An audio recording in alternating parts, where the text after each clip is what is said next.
ఓ యాపసి రాగట్టి యాపరైకేదొడిగి గవ్వల దర్శనం గానంగా చేసుగా ఈ పునాదీరగోలేసుకుని మాయమ్మ ఎక్కల్లకే కళ్ళ చేపలేసుకుంట రావమ్మ ఎల్లమ్మ సక్కని తల్లి రావమ్మ ఎల్లమ్మ సక్కని తల్లి రావమ్మ ఎల్లమ్మ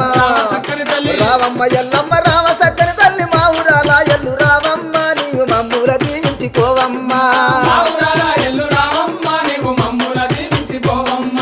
మా ఊరాల ఎల్లు రావమ్మ నీవు మమ్ముల దీవించిపోవమ్మ అమ్మ శివసత్తులందరూ సినమూగుతుండరు పసుపు చల్లుకొని పైనుండుతుండరు బయలు బాలయ్యతో బాగాడుతుండరు చమిడికి సప్పుడకు గుడి నుంచి బయటికి రావమ్మ ఎల్లమ్మ రామ సక్కని తల్లి రావమ్మ ఎల్లమ్మ రామ సక్కని తల్లి రావమ్మ ఎల్లమ్మ సక్కని తల్లి రావమ్మ ఎల్లమ్మ రామ సక్కని తల్లి మా ఊరాల ఎల్లు రావమ్మ నీవు మమ్ముల దీవించిపోవమ్మా